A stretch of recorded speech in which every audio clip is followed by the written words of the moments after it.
out of the 959 pipe that I posted before, the $100 959 pipe that you can get on Amazon. It is all stainless.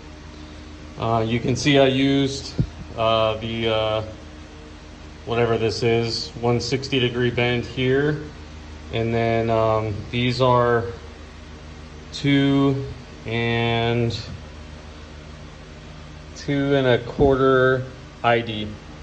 It gets really close to 60 millimeter. The pipe is 60 millimeter, and this is 2 1/4 ID, and they're the same.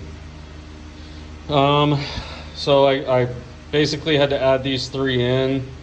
These are all cut at different angles to get the angles right. I ended up putting a stainless brace across the 2 pipes. I'll show you guys the other side in a minute. So this is where the mount was on the other pipe. I did reuse it, and then it's right there. So you can see that's how the exhaust mounts now. But I did put this on the bottom. I figured it'd get scraped up and stuff like that. I put a weld across it just to reinforce it, but then I used the other sections there with an extension to get it in between. So that's coming out. The thing that's really nice is that pipe comes with a flange. So it's not like the Reebok or anything like that where it's expanded. Just expanded pipe. This is an actual like stainless flange. It's really nice to have that. So I did end up using the Racetec pipe.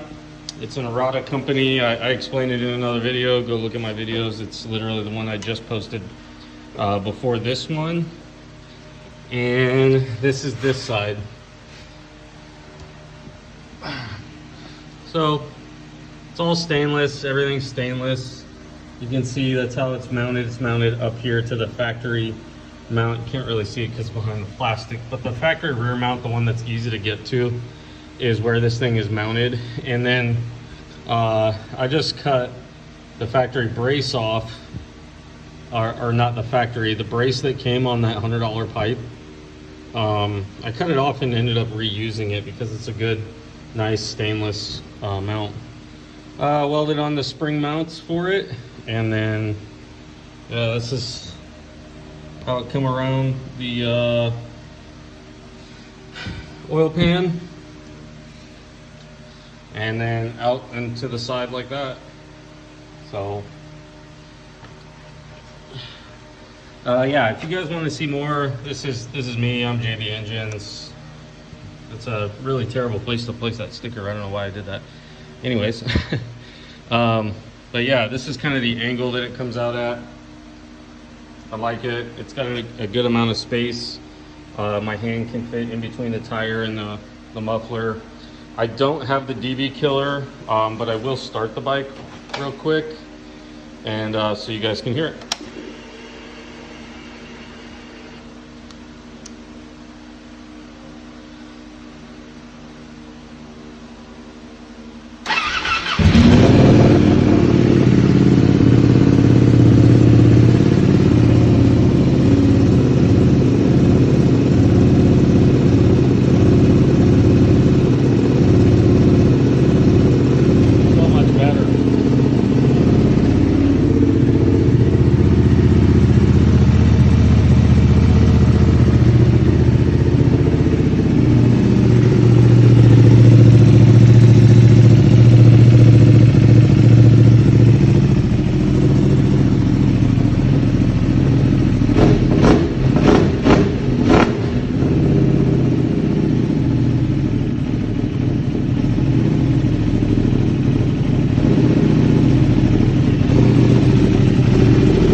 Yeah, I don't want to rev it too much.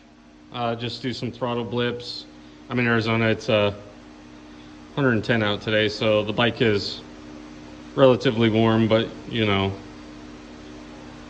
you get the drift on how it sounds. The DB Killer does quiet it down quite a bit, surprisingly, since it's a straight through type DB Killer. But overall, I think it came out pretty good. I like the way it looks. If later I want to try like an Austin Racing slip-on or something like that, this is just 60 millimeters, so I can literally just slip this off and then buy an Austin Racing little, you know, can, and then slide it right on there, and I already have the spring mounts and everything right there. So I can try different sounds or try different mufflers if people are interested, and kind of make a thing out of it, I guess, and see what sounds the best on the V2 by just buying different types. Akrapovic sells a muffler independent. Leo Vinci, or however you say that, they sell a muffler separate. I almost got it. Figured I'd start with the Racetec because I'd already kind of ran down the company and I know it's not a fake. Really dig the carbon tip. This is all real carbon fiber weave. It's in a matte finish, but yeah, it's a really high quality muffler, or slip-on, whatever you want to call it. But yeah, that's kind of how it comes out if you are trying to make your own custom exhaust for your V2. Just use a 959 pipe on eBay. Just search 959 exhaust and you'll see this little U&J slip fit pipe, and that'll give you everything you need. If you need extensions, this is 2.5 inch, and the 60 millimeter actually slides into it. So it's like the muffler's 2.5 inch pipe. So this section right here is 2.5 inch, and this is slid into it, and that slid into it, and then I just welded it because I needed section that I didn't have. I didn't have any more 60 mil or 2.25 ID. So yeah, this is just, if you're into this kind of thing, making your own stuff, this video is kind of for you. If you're not, at least you got to heard what a Racetec sounds like on a Ducati, I guess. Which is, I think I'm the first one to put a Racetec on a Ducati, unless a race team has, or on a V2 at least. But anyways, yeah, hopefully somebody who's pondering how to make their own exhaust, they can use this video for future knowledge.